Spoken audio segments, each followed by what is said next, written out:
Ya es una grosería, grosería empezar a tiempo.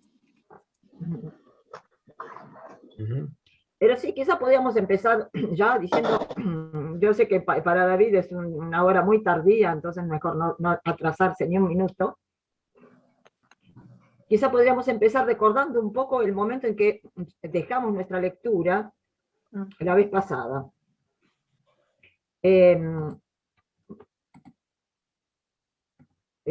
¿Se acuerdan que estamos en el segundo septenario, el de los 7 sellos, ¿cierto? Y estábamos en realidad, dejamos nuestra lectura cuando todavía estábamos en la visión inicial, antes de empezar el septenario propiamente dicho. En la visión inaugural, digamos. Y es esa visión inaugural la que vamos a seguir viendo ahora.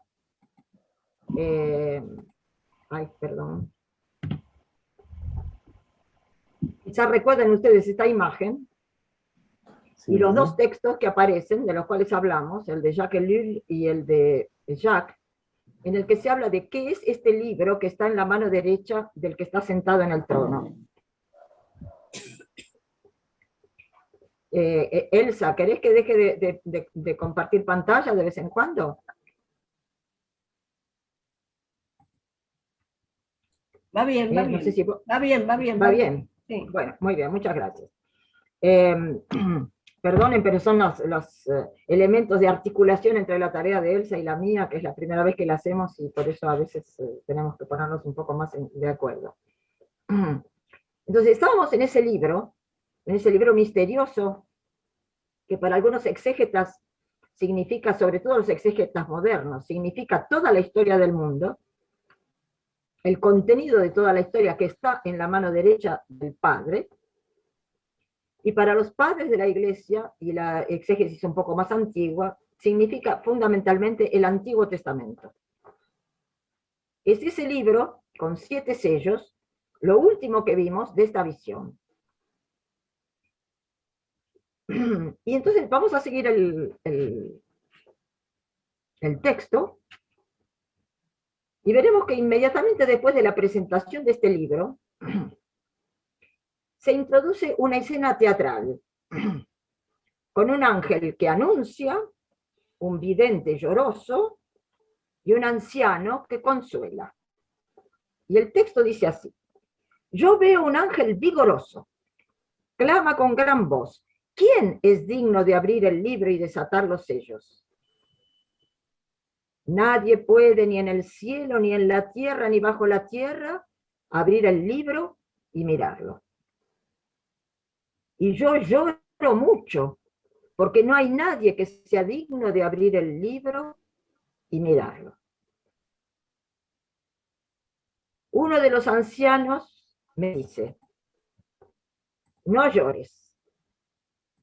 El león de la tribu de Judá, el retoño de David es vencedor y abrirá el libro y sus 7 sellos.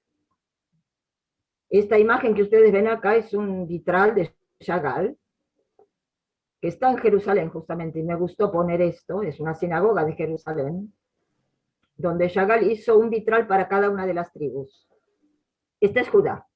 Acá llegan a ver quizás, no sé si llegan a ver como lo indico, el león, a 2 manos que sostienen una corona, que se ve levemente.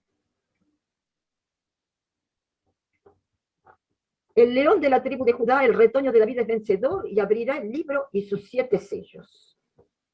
Y notemos las alusiones bíblicas de esta frase del anciano. El león de la tribu de Judá se refiere al final del libro del Génesis, es decir, la Torá. Cuando Jacob, próximo a su muerte, bendice a sus 12 hijos y a varios de ellos les atribuye el símbolo de un animal. El burro para Isaacar, la víbora para Dan, el lobo para Benjamín, son como un emblema, como un tótem de cada una de las tribus. Judá es cachorro de león. Y David será de la tribu de Judá, como este David que tenemos acá entre el público. David será de la tribu de Judá y el Mesías también será de la tribu de Judá. Por eso, la segunda parte de la frase del anciano hace alusión al retoño de David. Recordando una cita de Isaías, es decir, ya no la Torá, sino los profetas, donde el profeta anuncia al Mesías venidero coronado con los 7 dones del Espíritu. Un retoño florecerá del tronco de Jesé. Jesé es el padre de David. Es decir, que en las palabras del anciano, la ley, la Torá y los profetas, ambos dan testimonio de quién abrirá el libro y sus sellos. Y entra en escena el héroe del drama, anunciado como león, y que en realidad es un cordero, de pie, y además degollado. Y yo veo en medio del trono y de los 4 vivientes y de los ancianos un cordero de pie, como degollado. Tiene 7 cuernos y 7 ojos, que son los espíritus de Dios enviados por toda la tierra. Tiene 7 cuernos y 7 ojos, es decir, es omnipotente y omnisciente. Tiene las claves de los enigmas del mundo. Y está habitado, y de ahí el 7, repetido 2 veces, está habitado por las energías del espíritu. No viene de las bambalinas de la escena, ya está allí, en medio del trono y de los 4 vivientes y de los ancianos. En el medio. Es el centro del universo celestial y material. Es el cordero sin mancha y sin tacha, predestinado antes de la creación del mundo y manifestado en los últimos tiempos, según una frase de San Pedro en su primera epístola. Cordero predestinado antes de la creación del mundo y manifestado en los últimos tiempos, es decir, los nuestros. Es la imagen totalizadora del designio de Dios sobre el mundo que el libro contiene. Dios, desde toda la eternidad, en su impulso de amor inaudito, deseaba entregarse a su criatura sin reparo, sin límite, sin defensa. Dios degollado, Dios asesinado en el corazón mismo del misterio creador.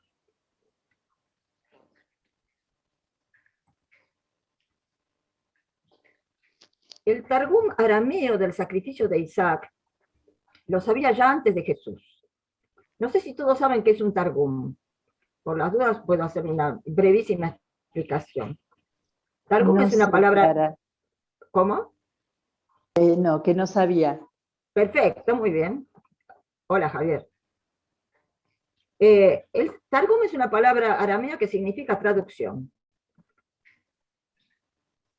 Resulta que cuando los hebreos volvieron de su exilio, se habían olvidado la lengua hebrea y hablaban todos el arameo, que es era la lengua de los babilonios, digamos, de sus raptores, de sus secuestradores. Y el arameo efectivamente se había difundido por todo el mundo del Medio Oriente, e incluso mucho más allá. Se han encontrado trazas de arameo hasta en Afganistán. Es decir, es una lengua muy difundida. Pero ocurría que el pueblo, en las sinagogas, ya no entendía la lectura de la Torá y de los profetas, que seguía siendo en hebreo. Por lo tanto, junto al lector estaba el meturgeman, el traductor, que simultáneamente, como nosotros, como Estela o yo hacemos con Monseñor, simultáneamente iba traduciendo al arameo lo que el lector leía en hebreo. Gracias a Dios, muchas de estas traducciones fueron consignadas por escrito. Y conocemos el Targum de Babilonia, el Targum de Palestina, es decir, hay colecciones de estas traducciones al arameo del hebreo. Pero resulta que el traductor no solamente traducía literalmente, sino que agregaba comentarios. Comentarios que seguramente él no inventaba. Él lo sabía por tradiciones orales que no habían quedado consignadas en la Biblia. Y ocurre que el Targum de ciertos textos agrega una cantidad de datos que nos hacen comprender la plenitud del significado que un texto bíblico tenía a los oídos de los oyentes de la época de Jesús. Bueno, hay un Targum que traduce el texto de Génesis 22 del sacrificio de Isaac. Ustedes recuerdan que Isaac mismo, cuando caminaba con su padre hacia la montaña de su sacrificio, Isaac no sabía muy bien qué pasaba. Le preguntó a su padre, acá está la leña y el fuego, ¿dónde el cordero para el sacrificio? Y Abraham le contestó, Dios proveerá el cordero, hijo mío. Literalmente, Dios verá por el cordero, hijo mío. Cuando el sacrificio de Isaac no se realiza porque la voz del ángel detiene la mano de Abraham, Abraham ve, ¿qué ve? Un cordero enredado en los zarzales y que va a ser inmolado en lugar de Isaac.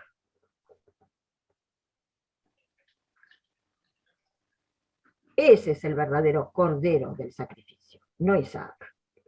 El cordero, el sacrificio del cordero reemplaza el sacrificio del hombre. Y el Targum dice, ¿quién es ese cordero? Ese cordero fue creado al atardecer de la creación del mundo. Una frase, diría, poética, para indicar que ese cordero estaba en el designio divino desde el comienzo.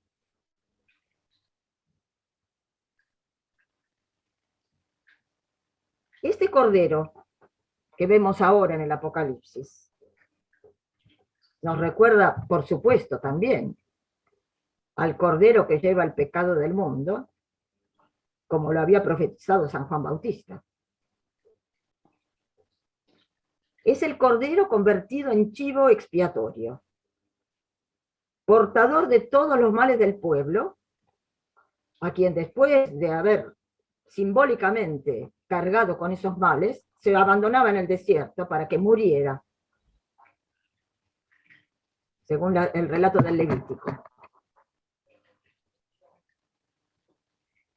Pero también puede ser el cordero que cotidianamente, o los corderos que cotidianamente se inmolaban en el templo. No como signo de expiación, como era el caso del chivo expiatorio, sino de piedad amorosa hacia Dios. Se le ofrecía un cordero como un signo de amor. Quizá ustedes recuerden algún otro cordero, es decir, este cordero produzca en ustedes otras resonancias bíblicas.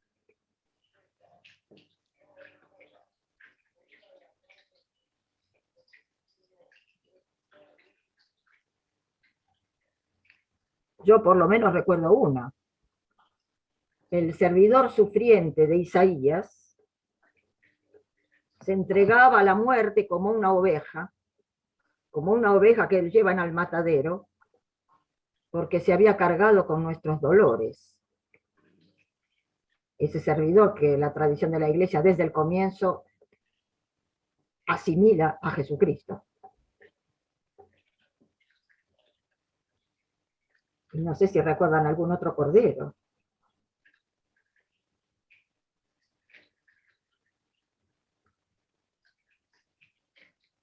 sobre todo el Cordero Pascual.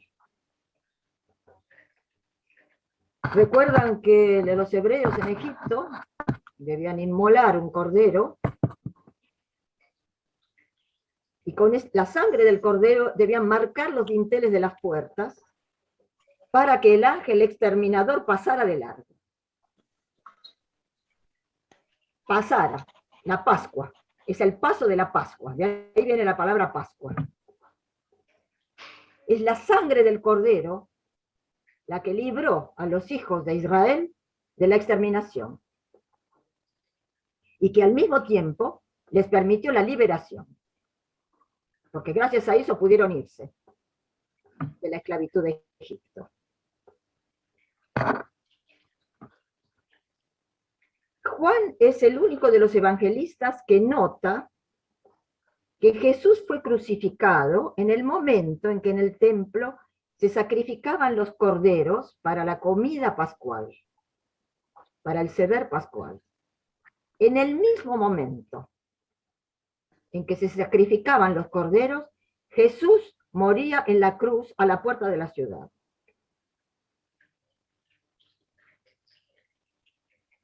Todas estas resonancias están en este cordero que aparece ahora ante nosotros en el relato del Apocalipsis, en la visión de Juan. Pero a diferencia de los otros corderos degollados, este cordero está de pie.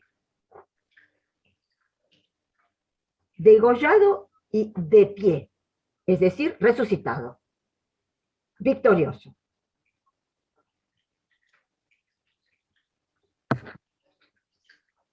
En la noche pascual cantamos Cristo, la frase de San Pablo, Cristo, nuestra Pascua, se inmoló por nosotros.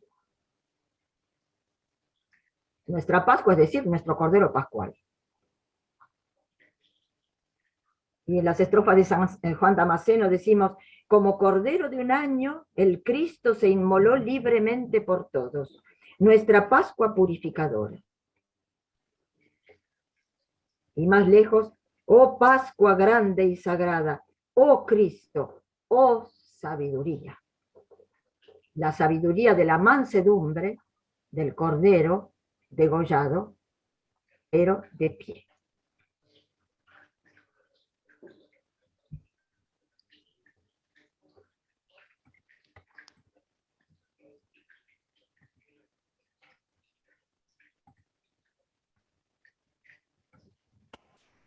O sea, perdón, Clara, o sea que ahora entonces hubo un cambio importante ahí, ya la Pascua no es un paso, es una persona.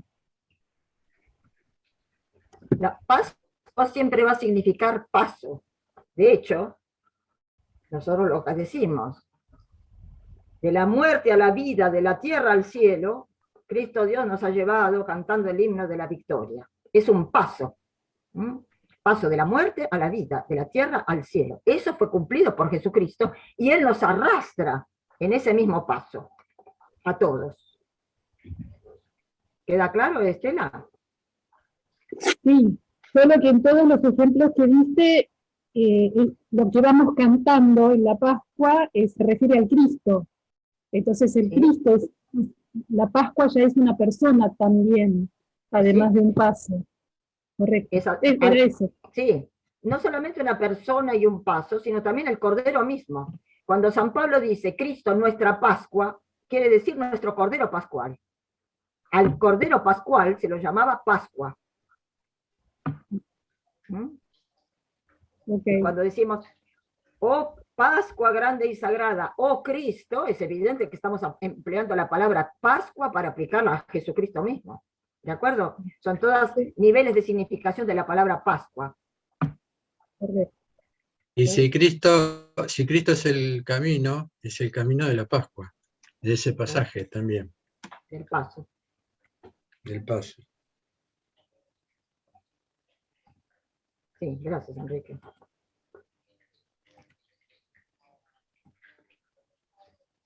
Y viene y toma el libro de la derecha del que está sentado en el trono.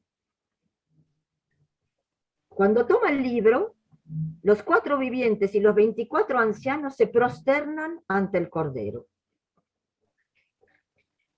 Tienen cada uno una cítara y copas de oro llenas de incienso, que son las oraciones de los santos. Ese Cordero degollado y de pie, centro del mundo, es la síntesis de todas estas realidades, de todas estas significaciones que hemos evocado, de todos estos simbolismos acumulados. Por eso, es digno, como se ve en el comienzo del canto, es digno, es decir, axios, es lo que decimos cada vez que hay una ordenación. Cuando el obispo nos presenta a aquel que va a ser ordenado, se dice axios, es decir, es digno de la función a la que se destina. El Cordero es digno de develar los designios de Dios en la historia y en la escritura. Es digno de tomar el libro de la mano de Dios, porque sabe que todo lo del Padre es de Él. Todo lo mío es tuyo, y todo lo tuyo es mío, dice Jesús en la última de sus plegarias. Él es digno de abrirlo y es digno de la más exultante doxología, lo que ya Juan llama un canto nuevo. Nuevo como el reino que él inaugura, del cual son reyes y sacerdotes todas las tribus, lenguas, pueblos y naciones que se dejaron rescatar por la sangre del Cordero. Como ven, este canto ya no está dirigido al Creador, que está en el trono, sino al rescatador, al Redentor, que es el Cordero. Hiciste de ellos para nuestro Dios un reino de sacerdotes y reinarán sobre la tierra. Yo veo y oigo una voz de ángeles innumerables alrededor del trono y de los ancianos. Su número, miríadas de miríadas, millares de millares. Dicen con gran voz: el Cordero degollado es digno, axios, de recibir la potencia, la riqueza, la sabiduría, la fuerza, el esplendor, la gloria, la bendición. 7 términos en la doxología.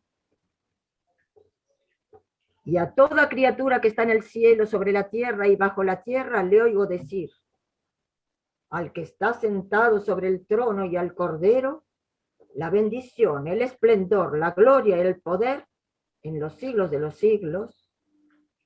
Y los 4 vivientes dicen: amén. Y los ancianos se prosternan y adoran. Jacques nota que hay 3 asambleas en esta sinfonía litúrgica. La de los vivientes y los ancianos, con su canto nuevo, y sus instrumentos de música y su incienso, ese incienso que es las oraciones de los santos. En primer lugar, ya los habíamos visto. Los habíamos visto en la primera gran doxología que se había hecho alrededor del trono. Eran los vivientes y los ancianos. Y su alabanza estaba dirigida al que estaba sentado en el trono. Luego, en tercer lugar, a partir del versículo 13, está la asamblea de toda la creación. Toda criatura que está en el cielo, sobre la tierra y bajo la tierra. A esas criaturas, los hombres y los ángeles, les prestamos el lenguaje. Porque una montaña no tiene lenguaje. Pero la montaña alaba a Dios a su manera, y nosotros podemos darle el lenguaje. Y lo hacemos cada vez que cantamos a la mañana de los domingos el cántico de Daniel. Obras todas del Señor, bendecida al Señor. Somos nosotros los que cantamos en su lugar. Cielo, tierra, colinas, montañas, árboles, animales, peces, estrellas, sol, luna, todo. Todas las obras del Señor, bendecida al Señor. Y lo hacen con una doxología en 4 términos. 4, bendición, esplendor, gloria y poder. 4, como toda la creación. En medio de estas 2 asambleas, la de los vivientes y los ancianos, y la de toda la creación, está la de los ángeles. Ángeles innumerables que por primera vez se presentan como una multitud. Toda la literatura apocalíptica está llena de ángeles, como vimos desde nuestro primer encuentro. Ángel, en griego, quiere decir mensajero. En hebreo se dice malach. Mensajero, eso significa que su función primordial es la de transmitir mensajes, misterios, los designios de Dios al resto de las criaturas, a las que también cuidan. Son intermediarios. Por eso están nombrados en este nivel intermedio, entre el cielo superior del trono y las criaturas.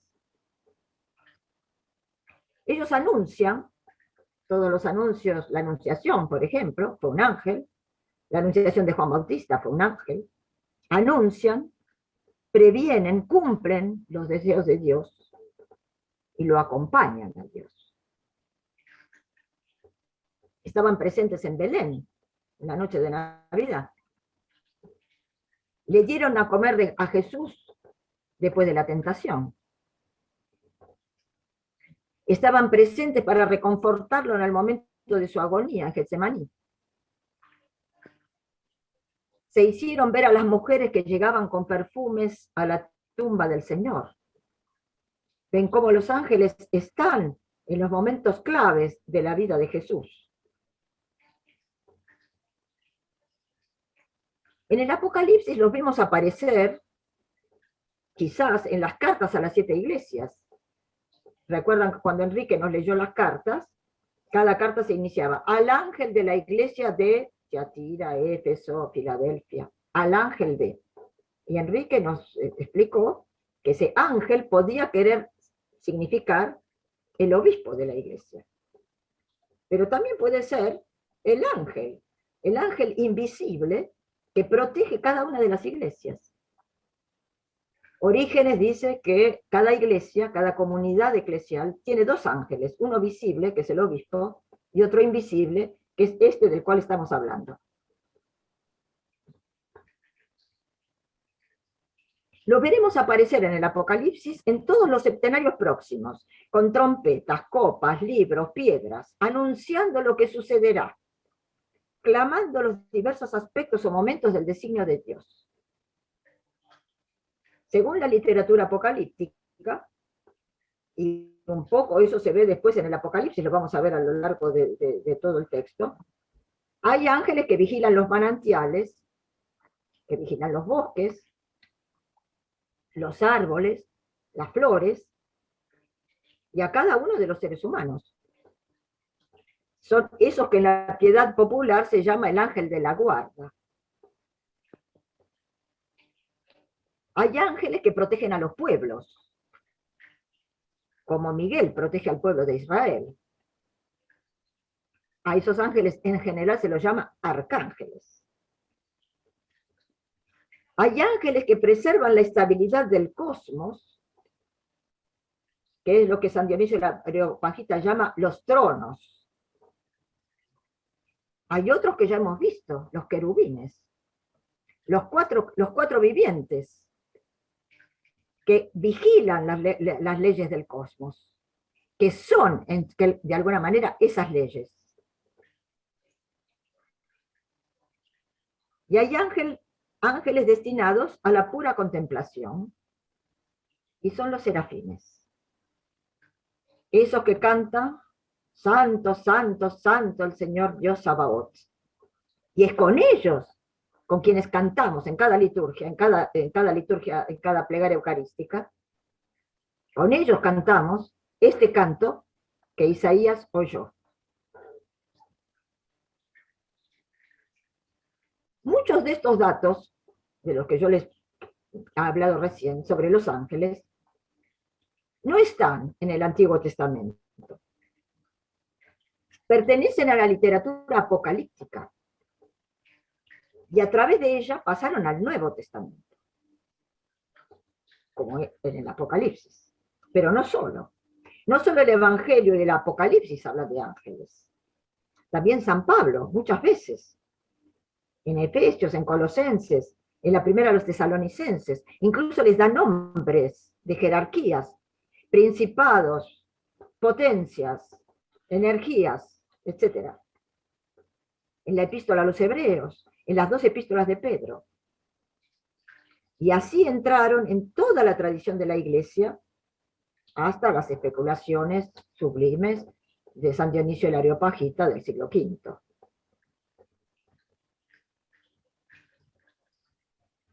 Sin embargo, los ángeles están nombrados quizás desde el comienzo en la Biblia.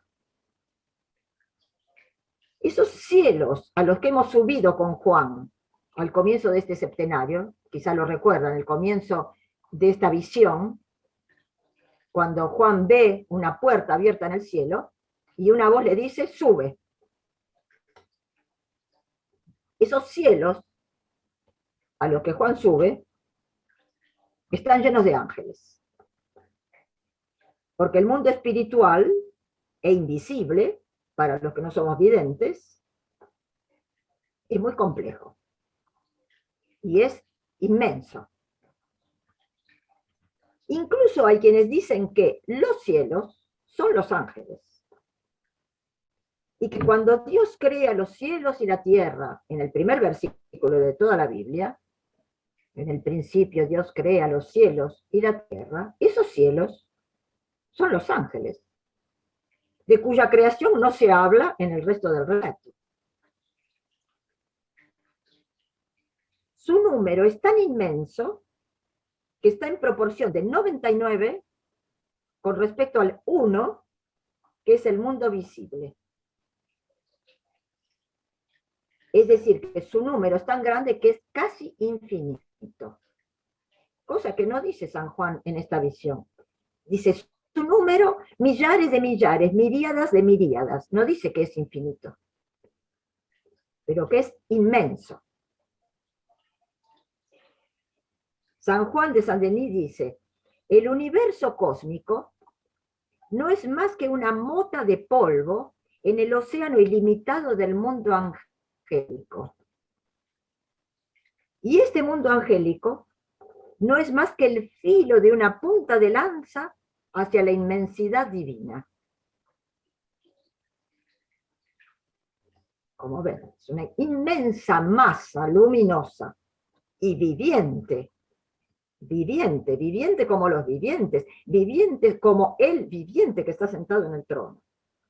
Esta masa de vida canta y proclama las 7 energías divinas de las que hablamos: potencia, riqueza, sabiduría, fuerza, esplendor, gloria y bendición. Esta alabanza universal queda sellada por el amén de los 4 vivientes. Lo ven en el versículo 14, al final de este texto.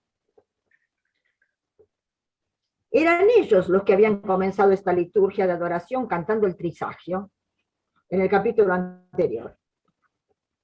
Y corresponde que sean ellos los que clausuren este canto. Pero todo termina por la adoración callada de los ancianos.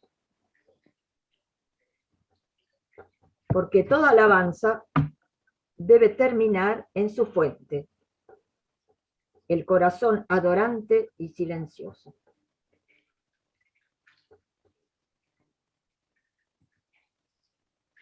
Ojalá nuestras liturgias pudieran resonar con esta intensidad ante el Cordero, que cada vez se entrega a nosotros, en su cuerpo y en su sangre,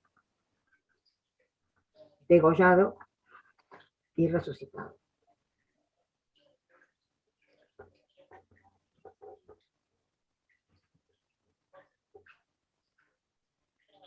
Aquí se termina la visión preliminar propiamente dicha. Y vamos a entrar en la apertura de los sellos. Quizá alguno de ustedes quiera decir algo, algún comentario, alguna pregunta sobre lo que acabamos de ver o lo que vimos la vez pasada.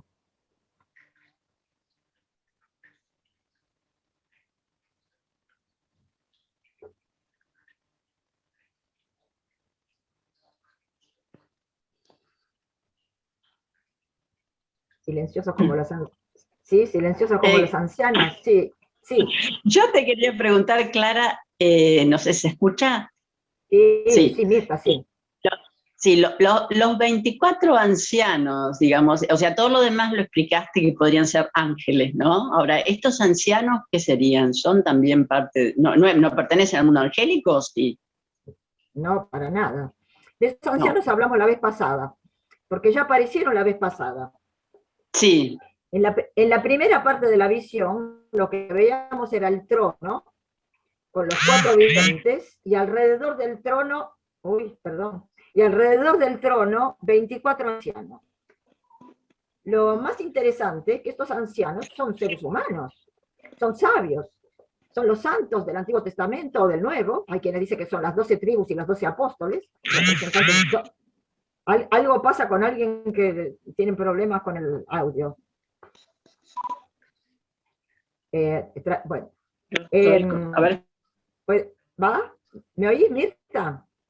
Sí, sí, te oye bien. Es que le estaba llegando, creo que a ella mensajes del celular, Sí, entonces sonaban sí, los es eso. WhatsApp. Ahora corté mi audio, pero te escucho bien, gracias. Bueno, perdón. Esos 24 ancianos están muy próximos al trono. Es decir, que lo más sorprendente de esta primera parte de la visión, la del trono, con ese alguien sentado en el trono, es que los seres humanos están desde el comienzo integrados en la vida de la Trinidad. No sé si quedó claro esto. Los ancianos son seres humanos, gracias. son hombres, seres humanos, seguramente santos, que han podido llegar a esa perfección de claridad con sus túnicas blancas, sus coronas y sus cítaras y sus inciensos, y que incesantemente contribuyen a la alabanza universal y perpetua de los 4 vivientes. Es decir, que los seres humanos están integrados desde siempre en esta especie de corte del Señor en el cielo. ¿Sí? Perfecto, gracias, Clarín. No, por favor. Bien. ¿Alguna pregunta más, quizá?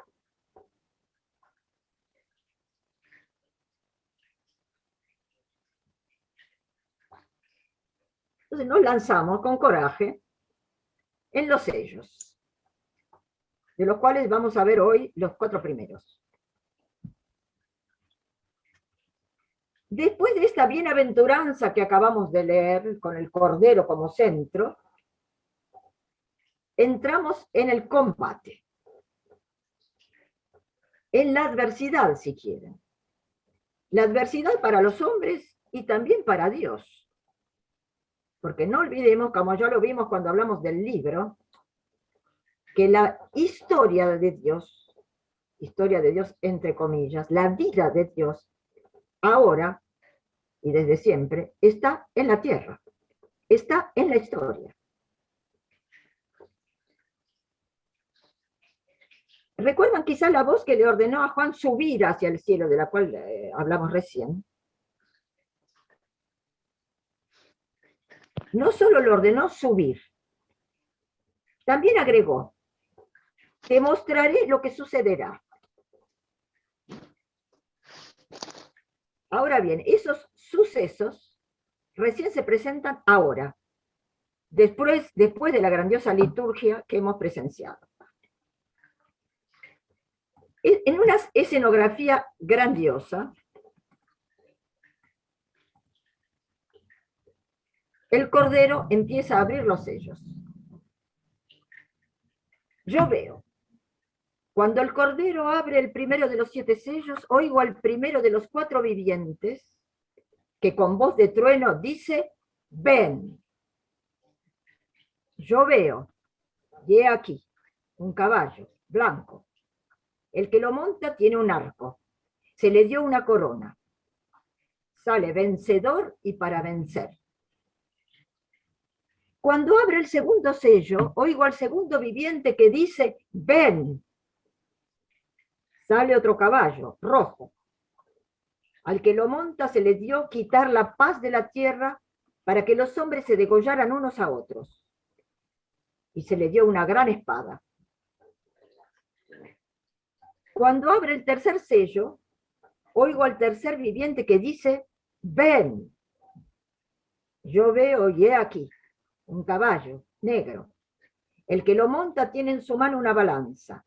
Oigo como una voz en medio de los cuatro vivientes que dice, 1 denario la medida de trigo, 1 denario 3 medidas de cebada, pero no dañes al aceite y al vino. Cuando abre el cuarto sello, oigo la voz del cuarto viviente que dice, ven. Yo veo y he aquí un caballo verdoso. El que lo monta tiene por nombre muerte y el infierno lo sigue. Se le dio poder sobre la cuarta parte de la tierra para matar con espada y con hambre y con muerte y con las bestias de la tierra. Está el gesto de la apertura, del rasgado de los sellos. La voz del viviente y el galope irresistible de los caballos. Es de un dramatismo escalofriante. El viviente da una orden. Ven. Es curiosa esa orden. Ven. Se trata de una venida que preludia otra venida, la del Señor, que viene. Esta imagen que están viendo es también de Helena, justamente de los 4 jinetes del Apocalipsis. El grito de cada uno de los vivientes desencadena la entrada en escena de cada uno de los caballeros y hay una relación entre los vivientes y los caballeros. El león es el que llama al caballo blanco. El toro es el que llama al caballo rojo. El hombre es el que llama al caballo negro. Y el águila, el que llama, la que llama al caballo verdoso. ¿Ven bien la correlación entre estos dos cuaternarios? ¿Sí? ¿Es claro? Si los vivientes representan las fuerzas del cosmos, los caballeros también tendrán relación con la creación, no como ella es en la idea de Dios, sino como es con todo su realismo, en el que también ha actuado y dejado su huella la libertad del hombre. Es decir, los caballeros también tienen relación con la creación modelada o arruinada por la historia humana.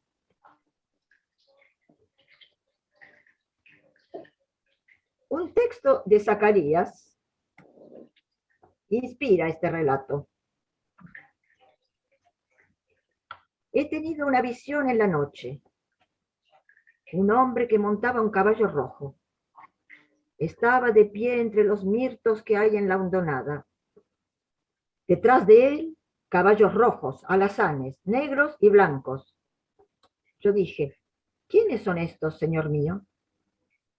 Y el hombre que estaba entre los mirtos intervino y dijo, estos son los que ha enviado el Señor a recorrer la tierra.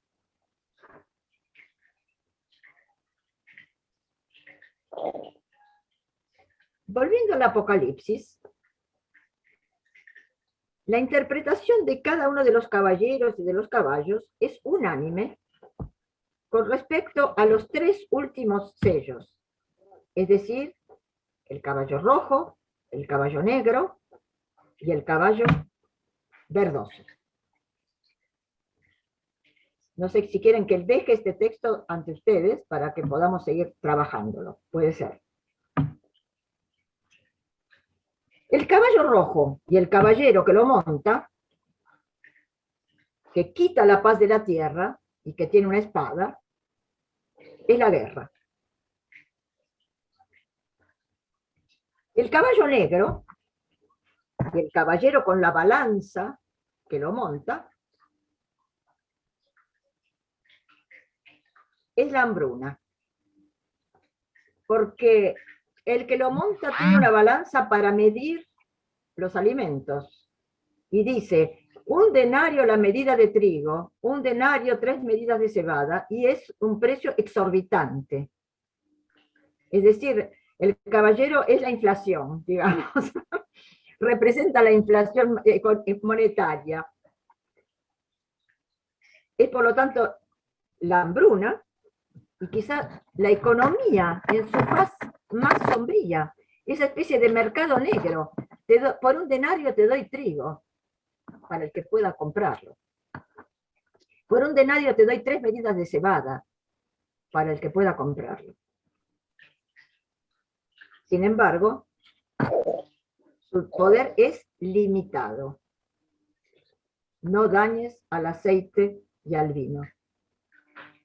Que como sabemos, sobre todo las servidoras, el aceite es el símbolo del espíritu y el vino es el símbolo de la sangre del Señor mismo. El 4º sello corresponde al caballero verdoso. El que lo monta tiene por nombre muerte, y no vale la pena ya casi ninguna interpretación. Salvo que la palabra muerte podría ser peste. Y el infierno lo sigue para recibir a los muertos.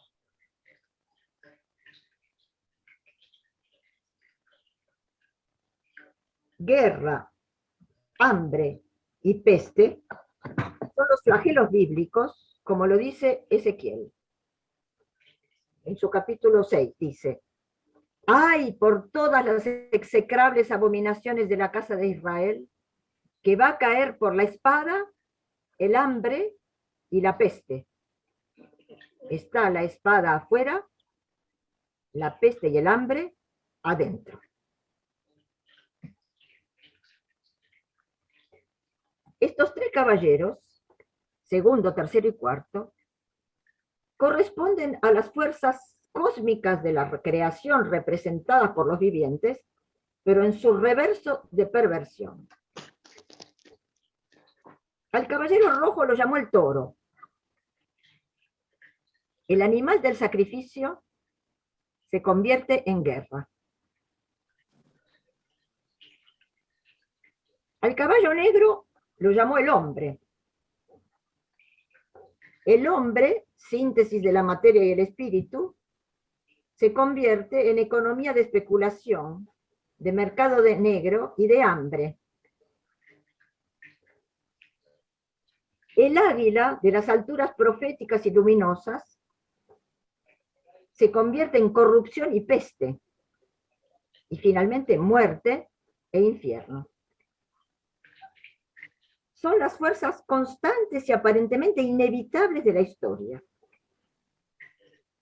Podemos analizar todas las épocas y siempre están estas fuerzas entretejiendo los acontecimientos. Pensemos en nuestro momento, el que ahora vivimos, el de la pandemia. La peste ocupa el primer lugar de todos los pensamientos. ¿No es cierto? Pero la especulación económica rige la mayor parte de las decisiones de los gobiernos. Y la hambruna se hace más y más profunda.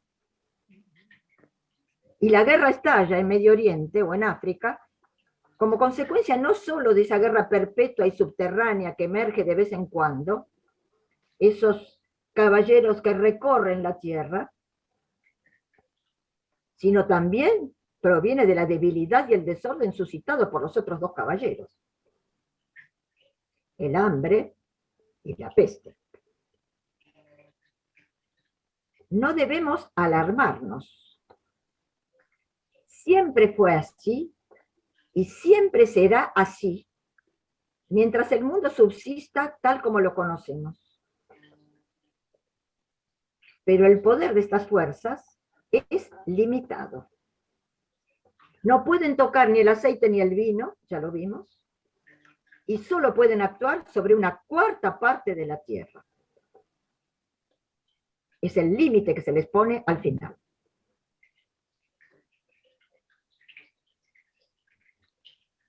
¿Alguien quiere decir algo o preguntar algo sobre estos 3 caballeros? Porque lo que nos queda de tiempo lo vamos a dedicar al último de los caballeros, mejor dicho, al primero de los caballeros.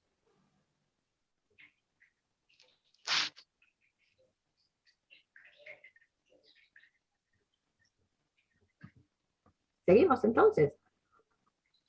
Sí. El primer caballero, el del caballo blanco, suscita divergencias en la interpretación. La interpretación de Jacques se alinea con la de San Ireneo, que identifica a este caballero como Jesucristo, coronado como rey, con el arco, signo de la alianza, y el color blanco, color de la victoria pascual y no de la conquista guerrera. Notemos que el artista, fíjense, les voy a poner, no sé si lo llegan a ver bien, yo no lo veo muy bien. El artista español del siglo X que pintó estos 4 caballeros, en esta miniatura, tiene la misma interpretación, porque el caballero blanco, que tiene el arco, tiene la aureola de Jesucristo, con la cruz, con el signo de la cruz. Es decir, que esta interpretación del caballero blanco como Jesucristo es muy antigua.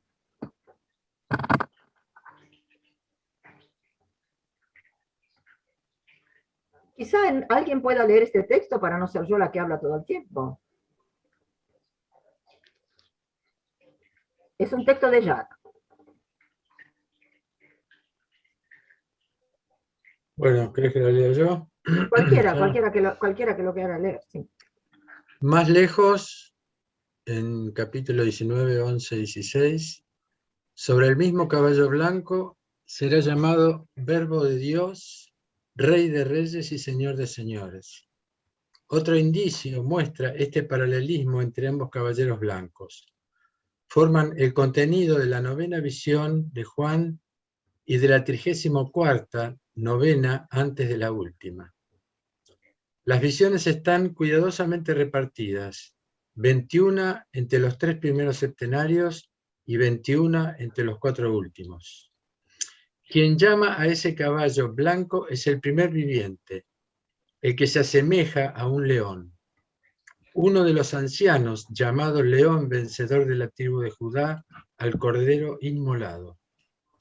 El Cristo es un Cordero que posee la fuerza de un león y un león que posee la mansedumbre del Cordero, 2 cualidades necesarias en el combate no violento.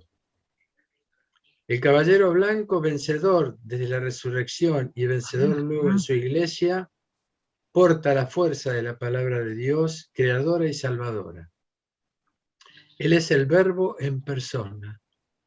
Es esencial ver con claridad que la primera fuerza que subtiende y anima toda la historia desde su creación hasta su fin es la palabra divina, palabra creadora, evangelizadora, salvadora, palabra que juzga con equidad.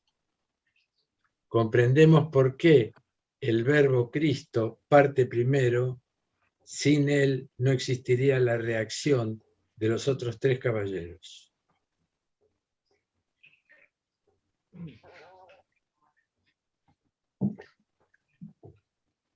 Urs von Balthasar, que es quizá uno de los más grandes teólogos católicos del siglo XX, también adopta esta interpretación. Y dice, el caballero blanco, o el caballo blanco con el caballero que lo monta, es el símbolo de la existencia que todo lo fundamenta. Su positividad, que nada ni nadie puede destruir. Su estar ordenada a un sentido último, a una victoria definitiva, que presupone una lucha representada por el arco. Si bien el primer jinete está muy cercano al alfa del mundo, en él no hay sangre alguna. Él es la inocencia del nacimiento. Un sí grandioso completamente seguro de la victoria definitiva en y a través de todo combate. Ninguno de los siguientes jinetes puede poner en duda o cuestionar su realidad esencial. No sé si queda claro el pensamiento de von Balthasar. Quizá Mirta, que es la más filósofa quizá de nuestra asamblea, pueda ayudarnos. Creo que von Balthasar afirma que la blancura de ese caballo, el hecho de que sea el primero que sale, coronado, vencedor y para vencer, significa no solamente un combate, sino mucho más que un combate. Significa esa realidad imposible de destruir, el ser en su misma, no sé cómo decir, en su misma realidad. La existencia que todo lo fundamenta, el fondo de todo ser, eso es esa primera fuerza. Si no estuviera, todo se hubiera destruido. Es gracias a esto que ninguno de los otros ni los tres caballeros juntos, ni ninguno de ellos en particular, ha podido destruir el mundo. Porque está la fuerza de ese ser primordial. Sin embargo, ya en los padres de la Iglesia, en el arte pictórico en general y en los exégetas contemporáneos, hay otras interpretaciones negativas de este caballero. Y esta es una de Monseñor Martán, en la charla que dio en nuestra iglesia en el 2019. ¿Quiere leerla alguien? ¿Puedo yo? Sí. Algunos intérpretes antiguos y contemporáneos consideran este caballo blanco, junto con los otros tres, como una perversión de los cuatro vivientes. Son una perversión de todas esas funciones que rodean el trono. ¿Sí? Cuatro posibles desorientaciones, formas de violencia o perversiones que van a apoderarse de la tierra, de la materia del mundo. Por ejemplo, cuando leemos en el primero que al caballero blanco se le da una corona para que sea vencedor y para vencer, algunos reconocen un espíritu frenético de conquista, de imperialismo, una figura del anticristo con su deseo de dominación, su voluntad de victoria, voluntad egoísta, insaciable, su sed de poder. Gracias, Mónica. Ustedes pueden elegir en la interpretación que quieran, porque por supuesto todos somos libres para interpretar. Y cada uno sabrá lo que corresponde más a su sensibilidad ante este texto. Jacques Ellul, al que hemos citado varias veces, se alía a la primera interpretación. El caballo blanco es el verbo, es la palabra creadora. Y aquí hay otro texto, y le pido quizá otro que pueda, si lo puede leer.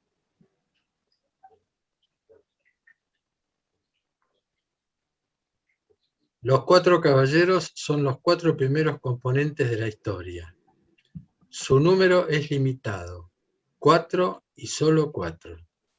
La historia de los hombres está hecha del entrelazamiento del poder político, de los poderes económicos, de las fuerzas de destrucción, negación, peste y muerte, y también de la palabra de Dios. La historia es una trama tejida por esas cuatro fuerzas en movimiento, siempre renovadas, siempre presentes, siempre en acción. Todo ocurre en el plano del ser humano, ciertamente, pero al mismo tiempo todo se le escapa al ser humano. Vemos en esas fuerzas las motivaciones humanas, pero algo de transhumano, extraño, se devela, una fuerza irresistible. Siempre hay en la historia una parte de inexplicable. Y quizá más que nunca podamos nosotros sentir en este momento de crisis que vivimos, hasta qué punto es inexplicable lo que vivimos. Hasta qué punto, por más razones científicas que nos den, los acontecimientos que nos invaden, que nos pasan por arriba, significan una especie de fuerza más allá de lo humano. Los hombres nos debatimos para ver qué es lo que está ocurriendo, para entender lo que ocurre, y no lo sabemos. ¿Está todo manejado por los hombres? No. La historia es humana, pero siempre se presentan cosas inexplicables, inesperadas, que hace que los hombres queden como detrás de la historia. Eso creo que es el pensamiento fundamental de Lull. Sin embargo, el Apocalipsis aporta una novedad muy impresionante. Si los caballeros aparecen, incluso el primero, es porque el Cordero abrió los sellos. La violencia, la guerra y la muerte no tienen ni la primera ni la última palabra. Jesucristo es el dueño de los desencadenamientos. Y no es el Cristo triunfante y juez. No es el Cristo Rey sentado en su trono. Es el Cordero degollado. El Señor, el Cordero crucificado, que no crea los flagelos, pero los revela. Es gracias a su cruz que podemos leer el libro por dentro. Porque la dialéctica de la historia, esto también es una frase de Jacques Ellul, la dialéctica de la historia se juega entre las potencias históricas y la potencia metahistórica que entra en la historia.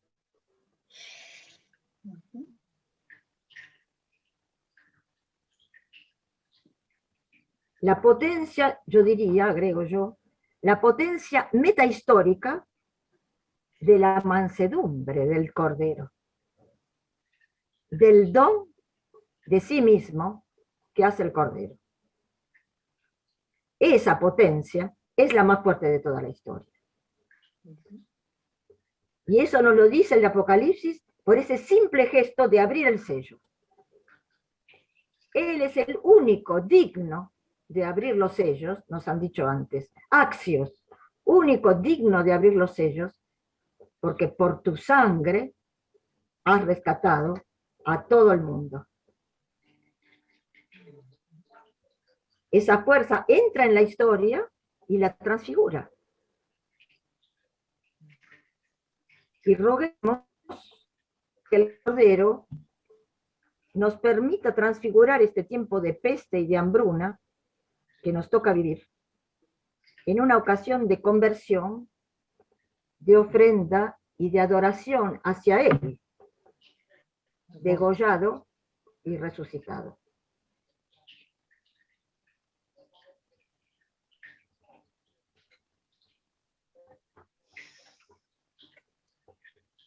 Eso nos da esperanza.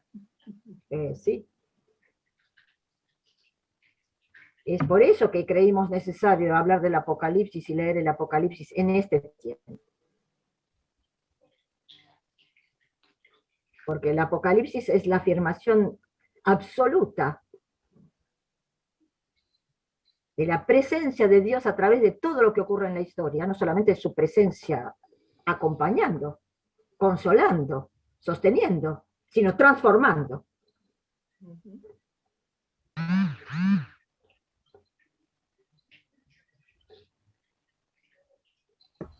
Sí, creo que en estos tiempos se hace mucho más evidente todo eso. Yo también. Está como más a flor de piel. Pero también es importante el rol de la humanidad de conectarse con el amor divino, porque si no, no se produce el cambio, ¿no? Pero una manera de conectarse es ver, es decir, tratar de entender estas visiones de Juan. Claro. Una manera de conectarse es conectarse con este Cordero degollado. Es la verdad que nos hace libres. Lo hemos visto en la liturgia, lo hemos visto, pero es el momento, digamos, crucial quizás de de este tiempo, para que esa figura del Cordero absolutamente entregado, inerme, indefenso, esté en la base de nuestra contemplación. Porque ese Cordero es Dios. Es Dios el que quiere ser degollado. Es Dios el que ha optado por esta manera de salvar el mundo. No hubiera podido salvar de otra manera. Jesús lo dice muy bien cuando lo vienen a arrestar. Jesús dice, yo podría pedirle al Padre que mande 12 legiones de ángeles y ya estaría todo terminado. Y no es esa su manera de actuar. Su manera de actuar es la cruz.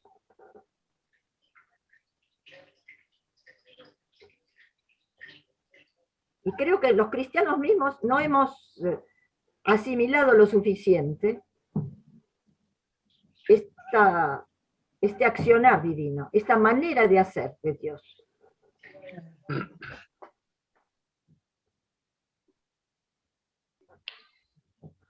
Seguimos creyendo en el Dios omnipotente. Castigador. Omnipotente a la manera que nosotros lo imaginamos, ¿no es cierto? Es decir, que todo lo puede, que pasado mañana me hace ganar la lotería. Seguimos creyendo en ese Dios que puede liquidar a nuestros enemigos.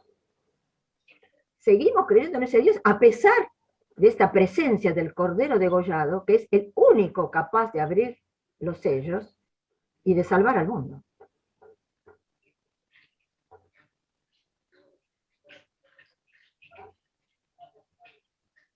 Tenemos que aprender a ser hijos del Cordero degollado.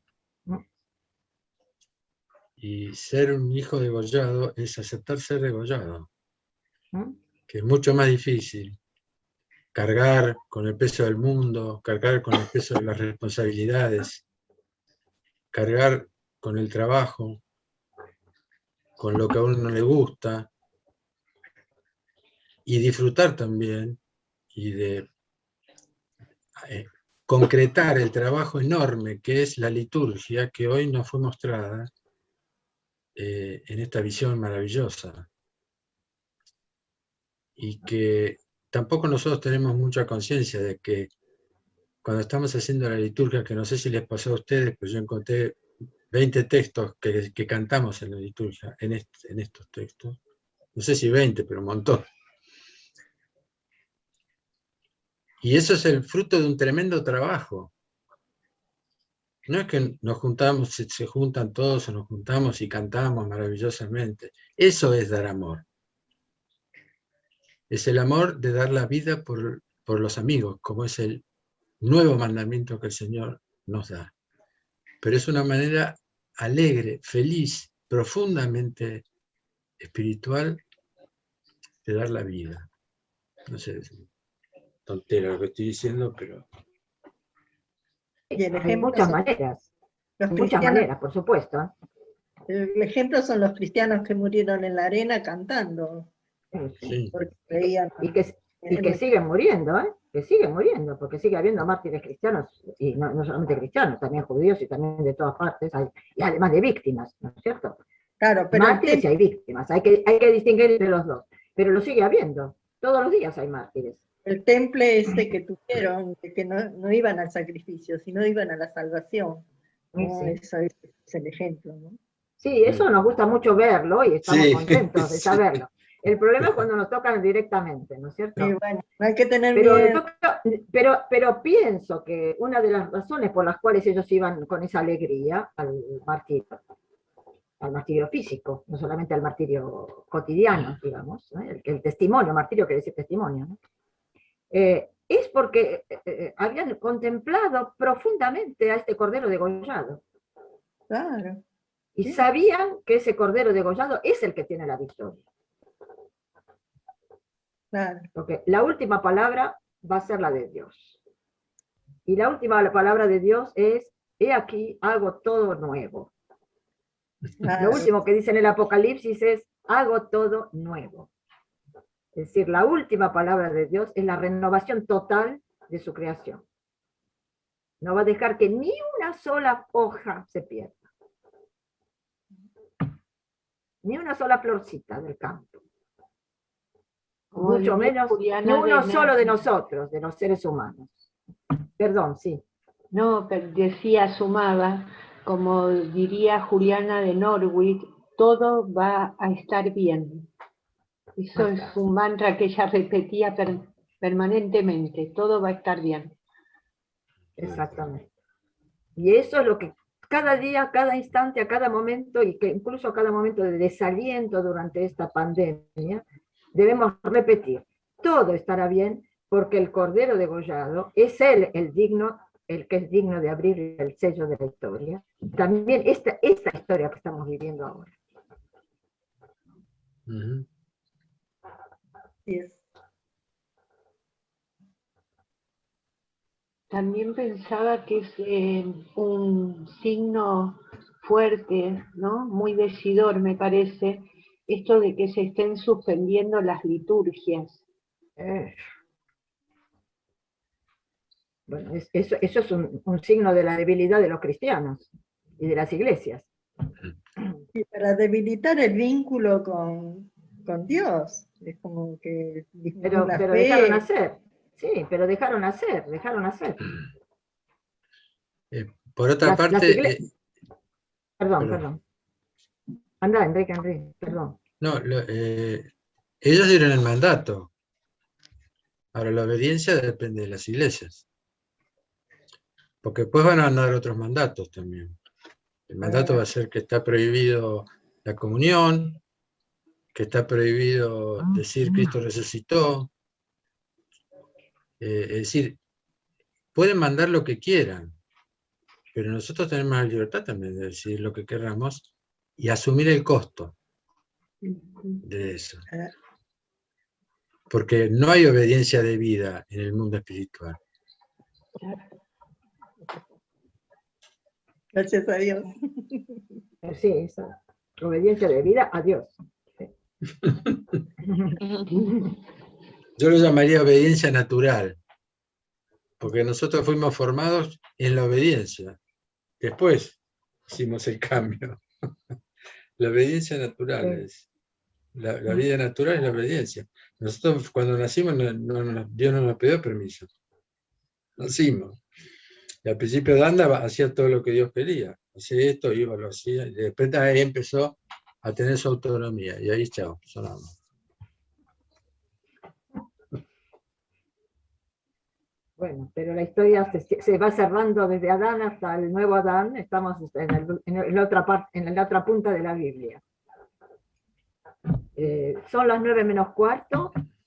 No sé si ustedes quieren agregar algún comentario, alguna pregunta, o damos por cerrado este encuentro, que espero haya ayudado a percibir una de las líneas fundamentales del pensamiento de Juan en el Apocalipsis, que es esta que acabamos de ver, la del Cordero degollado. Yo creo, viste, que es como que toda esta charla, para mi modo de ver, reforzó un poco la esperanza y la importancia de nuestra fe, porque debemos tener fe de que todo va a ir mejor, porque si no, es como que no se manifiesta la profecía, ¿no? Claro, de acuerdo, O sea que de acuerdo. es hermoso el mensaje. Sí, de acuerdo. Pero una vez más, es lo mismo que decía Mónica recién, esa fe no es una cosa voluntaria, esa fe viene de la contemplación del Cordero. Claro. Lo que tenemos que reforzar es nuestra adhesión a ese Cordero, al que debemos contemplar todo el tiempo, de manera que ya se haga carne de nuestra carne, si es posible. De hecho, es lo que hacemos cada vez que comulgamos. Claro. Cada vez que comulgamos, ¿qué hacemos? Nos hacemos carne de su carne y sangre de su sangre, nos unimos a eso. Uno con Dios. Exactamente.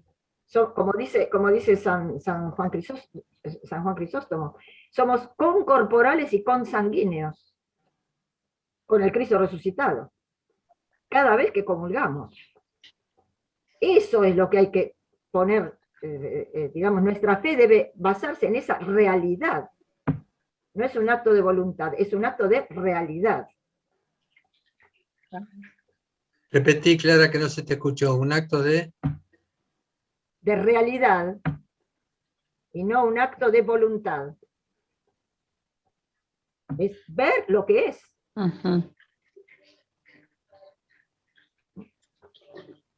ver como Dios ve, como decía San Pablo. Ver como Dios ve.